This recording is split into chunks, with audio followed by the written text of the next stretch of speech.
After years of being criticized for my pointless career, Dad said, "From now on, you'll pay rent." So I packed and left. Days later, Mom texted, "Rent's due. Where are you?" I ignored it. You won't believe what they did next. Sup, Reddit. My parents trashed my career for years, so I moved out. Then they chased me for rent. When I didn't fold, they went nuclear. Here's how I handled it. Grab your popcorn and enjoy the show. I'm Drew, 28 male, and I've spent most of my adult life being treated like a defective piece of lumber by my own family. See, when you grow up in a household that lives and breathes custom carpentry, everything becomes about whether you can swing a hammer properly and follow in Daddy's footsteps without asking questions. My old man Bobby built his carpentry business back in the 90s, doing high-end kitchen cabinets and custom furniture for rich folks around town. The guy acts like he personally invented the concept of measuring twice and cutting once. He's got this way of looking at you when you mention anything outside his wheelhouse, like you just told him you want to make a living juggling for rent money. My mother Celeste is the queen of passive-aggressive garbage. She's perfected this art of sighing dramatically while wringing her hands during family arguments, making these wounded bird noises like she's personally suffering through everyone else's problems. Then there's my younger brother Mason, the golden child. He joined the family carpentry business right out of high school because thinking for yourself apparently wasn't part of his programming. Bobby treats him like he invented the concept of wood grain, constantly praising his natural instincts and dedication to the craft. Me? I've been working with metal since I was 17. Started in my buddy's garage welding exhaust pipes for gas money, then moved on to custom railings, decorative metalwork, and eventually full fabrication projects for local businesses. I built my skills slowly, invested in proper equipment, and built a lane for myself where I actually make solid money, creating everything from custom steel staircases to industrial shelving systems. But according to Bobby, metalwork is cold and soulless compared to the warmth and character of wood. Never mind that my custom steel and aluminum projects require just as much skill, precision, and artistry as anything he builds. Sunday dinner equals mind games with gravy. Bobby would sit at the head of the table carving meat like he was planning my execution, making these little comments about real trades and when you're ready to do serious work. Celeste would pile food on everyone's plates while shooting me these martyred looks like I was personally responsible for ruining the family legacy. And Mason? He'd just sit there basking in the praise while occasionally throwing in some supportive jabs about my hobby phase. I lived in this converted garage apartment behind their house, basically a studio space with a small living area that they'd fixed up when I graduated trade school. It was temporary, which in their world means until you give up and join us. But getting established in their language meant abandoning everything I'd worked for. The thing is, I wasn't struggling financially. I had steady clients, repeat customers, decent income from everything from custom gates to commercial fabrication projects. I was covering my truck payment, equipment costs, material expenses, and putting money aside. The only thing I wasn't covering was rent, because they insisted it was family helping family while I found my footing. What they really meant was, we'll support you as long as you eventually admit we were right and you were wrong about this metal nonsense. Every project I completed, every satisfied customer, every check I deposited, all of it got dismissed as getting lucky or playing around with scraps. Bobby had this way of acknowledging my income while simultaneously dismissing it as unsustainable. This had been boiling for months. Little digs at dinner about real trades, sideways remarks about when I was going to grow up and do serious work, questions about my long-term plans that really meant, when are you joining our business? I'd learned to just nod and let it wash over me because arguing with Bobby was pointless and messy. I kept thinking if I just stayed quiet, worked hard, and proved myself gradually, they'd eventually see that metalwork was a legitimate trade. Looking back, that was probably the most naive garbage I've ever believed, because the real issue was never about craftsmanship or success, or even money. It was about control. The garage apartment was perfect for them, close enough to keep me under their thumb, dependent enough to yank the leash, and separate enough to cut me off whenever they wanted to make a point. I just didn't realize how quickly that point was about to be made.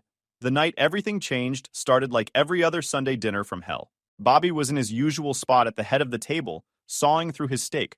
Celeste was doing her martyr routine, making sure everyone had enough food while sighing about how difficult everything had become lately. Mason was scrolling through his phone. I was just trying to eat my food and get back to my shop without triggering World War III. I had a big project due Monday morning. A custom steel and aluminum reception desk for a law firm downtown. But the old man had this radar for when I was mentally checked out of family time. So, Drew, he said, not looking up from his plate, any real work lined up this week? Or just more playing around with scrap metal? Here we go. It's not scrap metal, I said, keeping my voice level. I'm finishing a commercial project. Custom reception desk, built-in cable management, powder-coated finish. The client's paying me $4,000 for 2 weeks' work. Bobby snorted.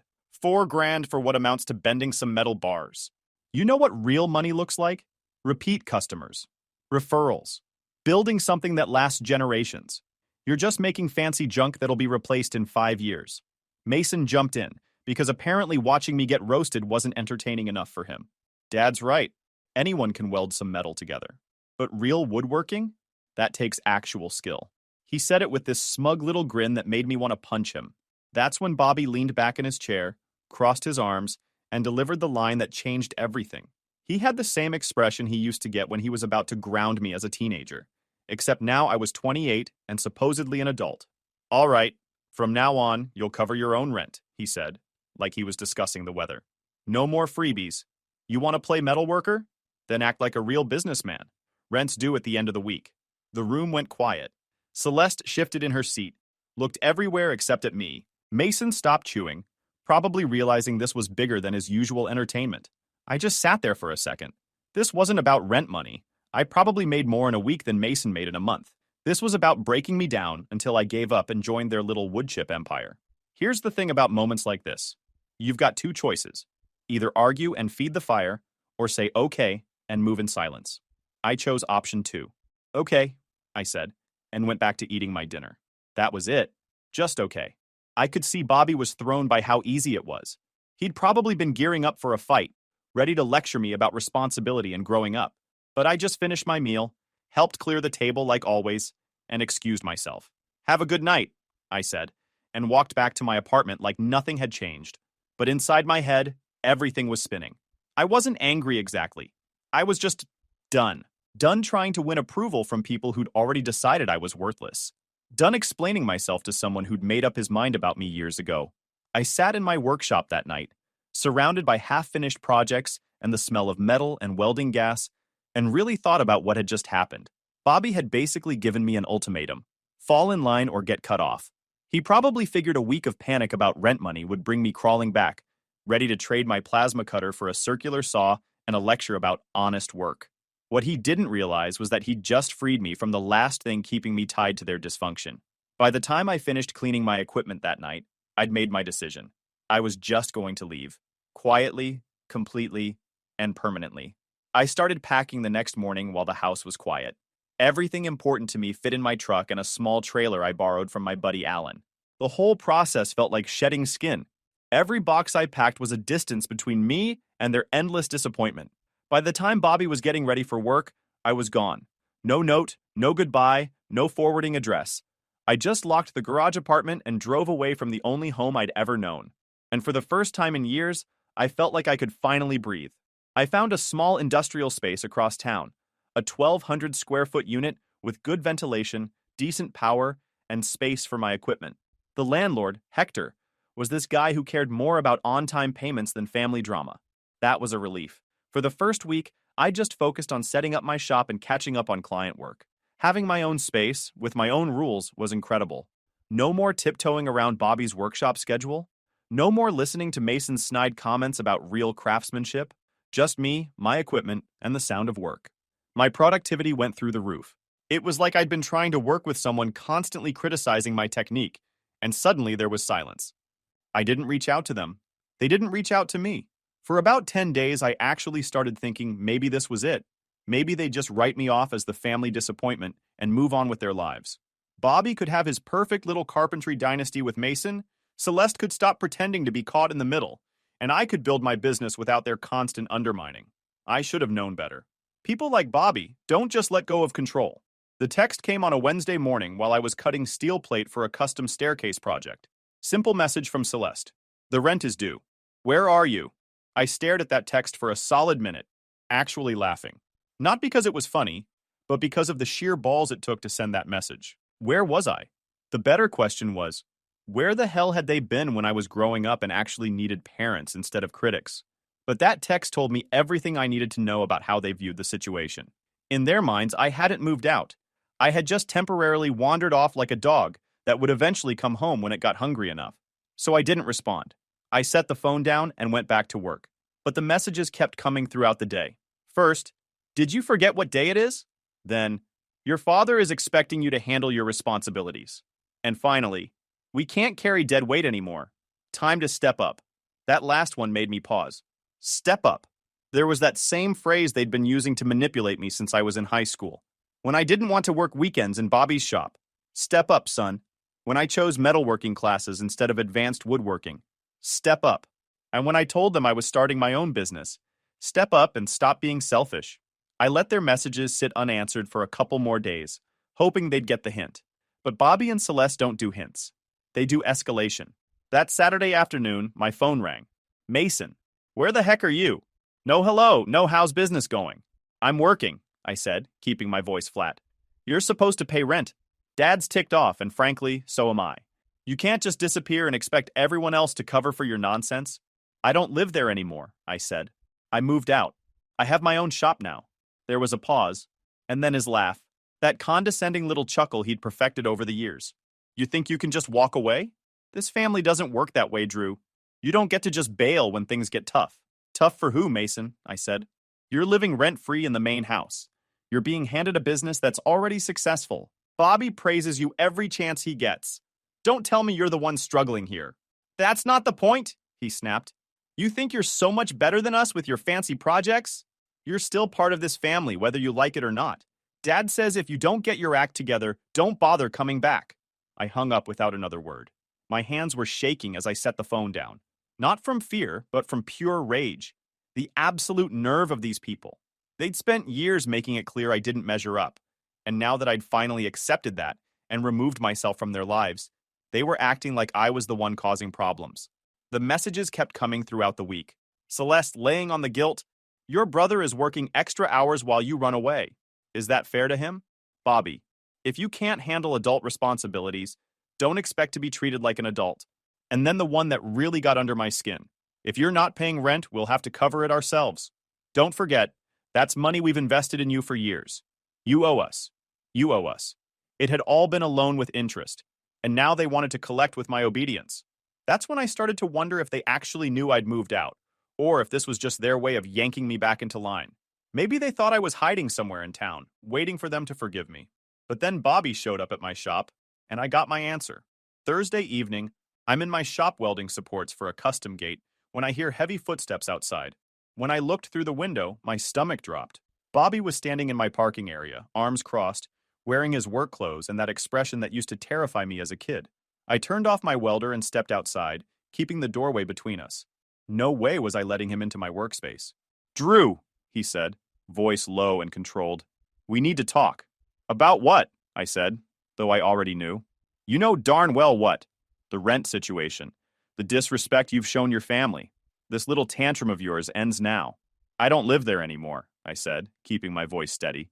I moved out. I have my own place now. That should be exactly what you wanted. Me standing on my own. He shook his head like I'd just said something stupid. That apartment was provided for you as family support. You don't get to just walk away from family obligations without consequences. Your mother and I aren't going to subsidize your little rebellion. Something inside me snapped, like a cable under tension finally reaching its breaking point. Maybe you shouldn't have treated family support like a leash, I said. His eyes narrowed, and for a second I thought he might actually take a swing at me. Watch your mouth, Drew. You've been ungrateful long enough. This little stunt, running off, ignoring your responsibilities. It stops now. He stepped closer. For a moment I thought he might try to force his way into my shop, but he stopped just short of the threshold. We stared each other down in the doorway, both waiting for the other to make the first move. The air between us was thick with nearly 3 decades of unspoken resentment. I don't know what game you think you're playing, Bobby said finally, his tone sharp and clipped. But you don't just get to disappear and dump the consequences on your family. That apartment comes with responsibilities, and you're going to honor them whether you like it or not. I folded my arms, mirroring his stance. I didn't dump anything on anyone. I moved out and started paying my own way. Isn't that what you always said you wanted? You don't get it. His voice rose slightly, hand cutting through the air. This isn't about independence. It's about respect, about honoring your commitments to this family. That apartment wasn't charity. It was an investment. And investments come with expectations. That word stuck in my mind like a splinter. There had never been any investment in me as a person, only in me as a potential asset for their plans. I never asked for that apartment, I said, quieter now, but no less firm. You put me there. You said it was to help me get started. Now that I have gotten started, you're acting like I owe you for the privilege. He leaned in slightly, his voice dropping to that dangerous tone. You do owe us. Every meal, every ride, every dime we've spent trying to set you straight. You think any of this came free? We invested in you, Drew. All you've done is throw it back in our faces. Behind him, I noticed movement in a car parked across the street. Celeste's silhouette, sitting far enough away not to be obvious, but close enough to watch. She was probably taking notes for later. Why are you really here? I asked. His face hardened. Because if you think you can just walk away from your obligations, you're dead wrong. That rent is due, and you're going to pay it, one way or another. The way he said, one way or another, made it clear this wasn't a request. I thought about all the times as a kid when he'd used his size and voice to win arguments, filling up every corner of the room until there was no space for disagreement. How I'd learned to nod and agree, to make myself smaller, because fighting back just made everything worse. But I wasn't 12 anymore. I'm not paying rent for a place I don't live, I said, my voice steadier than I felt. And you don't get to show up at my business and threaten me. That's not how this works anymore. He studied me for a long moment. The silence stretched between us. Finally, he stepped back, adjusting his jacket, but his eyes didn't soften. All right, you'll regret this, he said, voice flat and cold. You'll find out real quick that you can't make it without family support. And when you come crawling back, don't expect us to be waiting with open arms. With that, he turned and walked back to where Celeste was waiting in the car. He didn't look back, but I knew this wasn't over. When I went back inside my shop, my hands were shaking slightly. I'd stood up to him, but it didn't feel like victory. It felt like I'd just declared war on those people. And I was right to be worried, because what came next was worse than anything I could have imagined. For the next few days, I waited for the other shoe to drop. The messages started again, but this time they were different. More manipulative, more desperate. Celeste was handling the psychological warfare now, probably because Bobby had realized his direct approach backfired. Your father is devastated. Please just pay the rent and come home where you belong. Don't abandon your family over pride, Drew. We raised you better than this. Think about your brother. This is putting so much stress on him. Why make things harder for Mason? When I didn't respond to those, she escalated. 2 days later, I found an envelope slipped under my shop door when I arrived for work. My stomach sank when I saw the familiar handwriting. Inside was a letter written in Celeste's careful script, but the words were pure Bobby. Drew, this is your final warning. If you continue to ignore your family obligations, we will be forced to take action. You are part of this family whether you accept it or not, and that comes with responsibilities you cannot simply abandon. Consider this your last chance to do the right thing before we're forced to pursue other options. Other options. They were already planning. I found out what those options were when my phone rang during lunch. Hector, my landlord. Drew, I wanted to give you a heads up about something, he said, sounding confused and annoyed. Your father stopped by this morning, said he was here on your behalf, asking questions about your lease, your payment history, whether you'd been having any problems. I didn't give him any information, of course, but I thought you should know. My blood went cold. He was trying to interfere with my business relationships. This wasn't just family drama anymore. This was him actively trying to sabotage my livelihood. But that was just the beginning. It got worse. Over the next week, I started getting strange calls. Potential clients who'd seemed interested suddenly canceling consultations. A supplier questioning my creditworthiness for no apparent reason. Small things, but they added up to a pattern. Then Alan, my buddy who'd helped me move, called with some disturbing news. Hey man, weird question, but has your family been asking around about you? Because my cousin works at the bank, and she said some older guy came in asking about your business account. Claimed to be your father, said he was worried about your financial situation. That's when I realized my father wasn't just trying to control me anymore. He was actively trying to destroy what I'd built. The next incident was the final straw. I was working late on a custom railing project when I heard vehicles outside. When I looked out, there were 2 trucks in my parking area. Bobby's work truck and Mason's pickup. They weren't just visiting. Mason was taking pictures of my shop, my equipment, even my customers' materials. Bobby was writing notes on a clipboard, like he was conducting some kind of inspection. I walked outside, and the look on Bobby's face was pure satisfaction, like he'd been waiting for this moment. "What the heck are you doing?" I asked. "Documenting safety violations," Bobby said calmly. "You're running a business out of an industrial space that may not be properly zoned for metalworking. Someone should probably report that to the city." Mason smirked, still taking pictures. "Also looks like you might not have proper permits for some of this equipment. That plasma cutter looks pretty industrial for this area." My hands clenched into fists. Now they were threatening to use code enforcement and zoning regulations to shut down my business. Not because I was actually violating anything. I'd checked all that before I signed the lease. "Get off my property," I said, my voice deadly quiet. "Now." Bobby stepped closer, that satisfied smile never leaving his face. "This is what happens when you try to bite the hand that fed you, son. You're not as independent as you think you are." Predictable. I'd challenged his authority publicly, proven I could succeed without him, and now he was going to make sure I paid for that humiliation. But he had made one crucial mistake. He'd escalated from family drama to criminal harassment. And unlike family dynamics, the law was pretty clear about this kind of behavior. So I pulled out my phone and started recording. "I'm asking you one more time to leave my property," I said clearly, making sure the camera caught their faces. "You're trespassing and interfering with my business." His smile faltered when he saw the camera. Mason stopped taking pictures, suddenly looking less confident. "You can't threaten us," Bobby said, but his voice had lost some of its authority. "Put the dang phone down."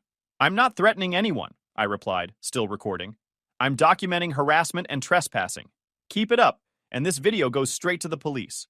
They left, but not before Bobby made one final threat. "This isn't over, Drew. You have no idea what you've started." He was right about one thing. It wasn't over. But what he didn't realize was that I'd just gained the upper hand, because everything they did from this point forward was going to be documented, recorded, and used against them. He wanted to play hardball? Fine. But he'd picked a fight with someone who had everything to protect. After their little trespassing stunt, I knew I needed to get serious about protecting myself. They weren't mad.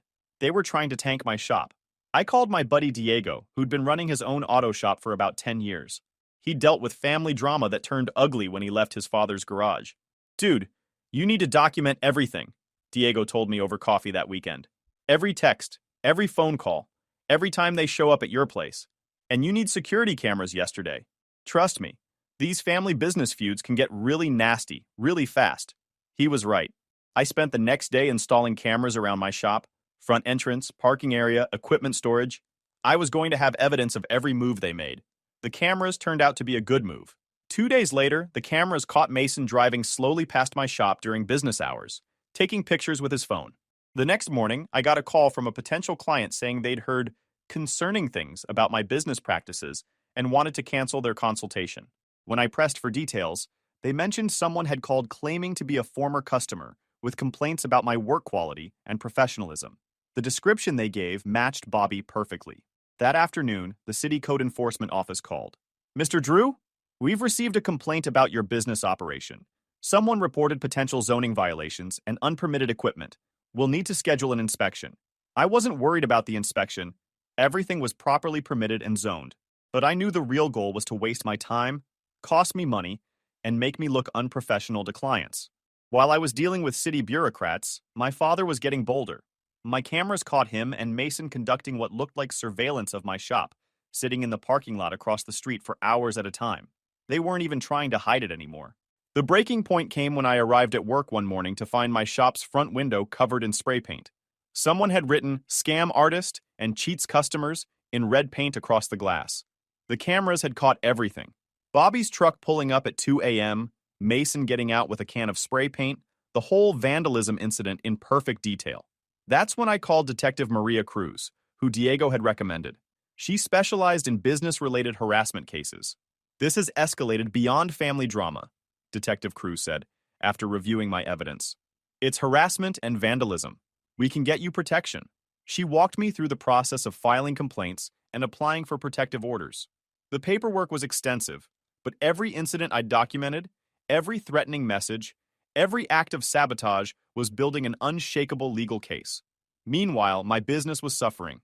The constant harassment was taking time away from client work.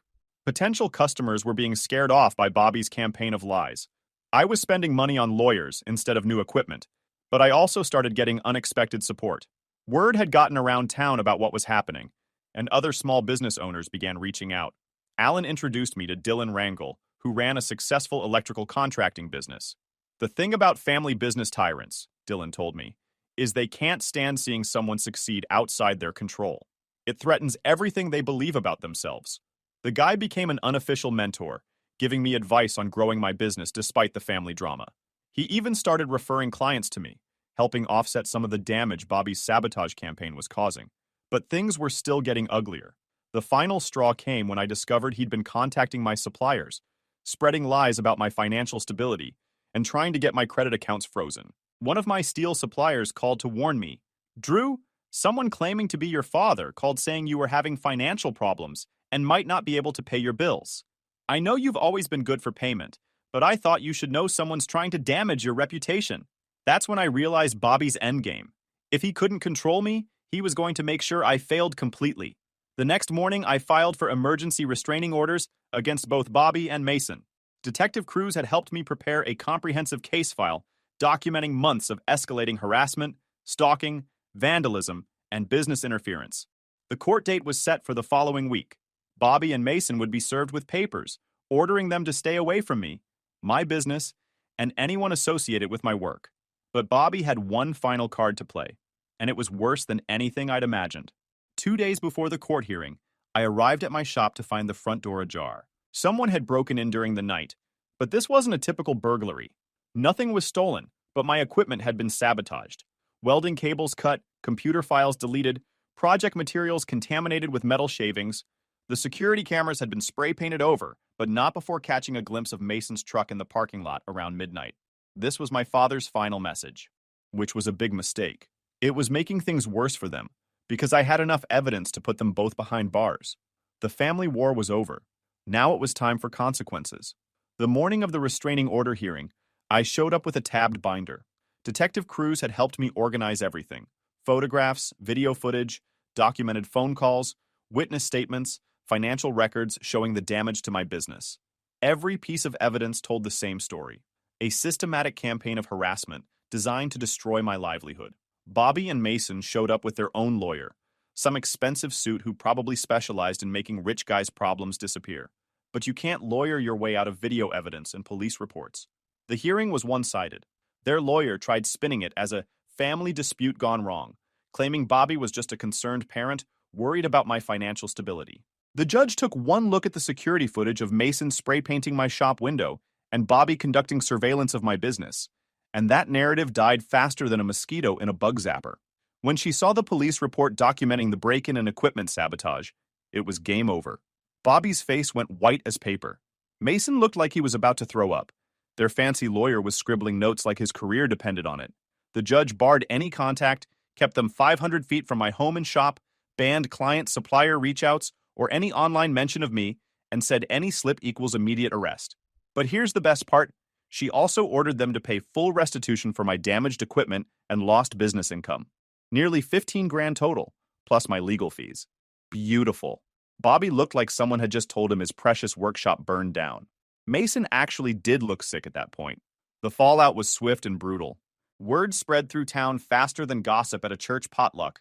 The story of the family carpentry business that tried to destroy their own son's metalworking shop didn't paint them in a sympathetic light. Their longtime clients started asking uncomfortable questions about doing business with people who'd resort to criminal harassment and vandalism. Within 2 weeks, they'd lost 3 major commercial accounts. One was a high-end kitchen remodeling contract worth about $40,000. Another was ongoing work with a local property management company that represented steady income for the better part of a decade. Mason got arrested exactly 12 days after the restraining order was issued.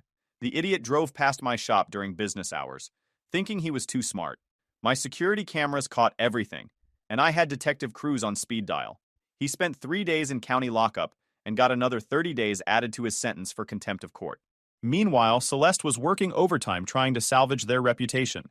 She reached out through every mutual connection we had: old neighbors, distant relatives, people from church, anyone who might convince me to work things out and drop the legal proceedings. The woman had balls, I'll give her that. But there was no working things out. They'd crossed every line and burned every bridge. Bobby held out longer than Mason, but eventually took a plea deal on the felony charges, rather than risk a trial, where all their dirty laundry would become public record. Smart move, considering the mountain of evidence against him. And me? While their world was crumbling, mine was taking off like a rocket. The whole situation had generated local publicity. Dylan Rangel started actively referring clients my way, telling them I was the guy who wouldn't be pushed around and delivered quality work no matter what. Diego spread the word in the automotive community that I was the metalworker to call for custom fabrication projects. But the real game changer? A reporter interviewed me in my shop, showing off a custom steel staircase I'd built for a local architect and a set of decorative railings that were headed to a luxury home development. Since then, my phone rang constantly with new project inquiries. I had to hire a part-time assistant just to handle scheduling and client communications because I couldn't keep up while actually doing the work. 6 months later, I moved to a larger facility with better equipment and more space. The new shop was 3,000 square feet in a light industrial complex, with overhead cranes, better ventilation, and room for the CNC plasma cutter I'd been saving up for. The monthly rent was triple what I'd been paying, but I was pulling in enough work to justify it easily. I also hired Brian, a young guy fresh out of trade school who reminded me a lot of myself at that age. Having an assistant meant I could take on bigger projects and actually focus on the complex fabrication work instead of constantly answering phones and chasing invoices. Bobby and Mason's carpentry business, meanwhile, was circling the drain. Their reputation was completely damaged by then. Mason was working alone most days, trying to handle projects that really required two people. Bobby's legal troubles and the financial hit from restitution payments had forced them to turn down several major jobs because they couldn't afford the upfront material costs. I heard through Alan that Celeste was pressuring Bobby to sell the business and retire early. The stress of everything was taking a visible toll. Bobby had aged about 10 years in the past 6 months, and Mason looked like he was hungover from the pressure of trying to keep the business afloat. Their workshop, which used to employ 4 guys during busy seasons, was down to just Bobby and Mason working on projects that barely covered their overhead costs. The irony was delicious. They'd spent years telling me I'd never amount to anything, and now I was out-earning their entire operation while working half the hours. But the most satisfying part wasn't watching their business struggle. It was the simple fact that I'd proven every single thing they'd said about me was complete garbage. They'd claimed I couldn't succeed without their support, that I'd never amount to anything outside their little kingdom. Instead, I'd built something bigger, more profitable, and more respected than anything they'd ever achieved. I never spoke to them again, never wanted to.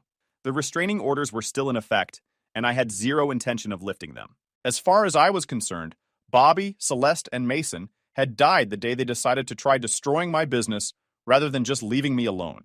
The best revenge, folks? Burn bridges when necessary and move on. Life is good. YouTube just dropped this new hype feature. If you're hooked on this story, smash that hype button. It tells YouTube this video deserves to blow up, and it keeps even crazier stories coming your way.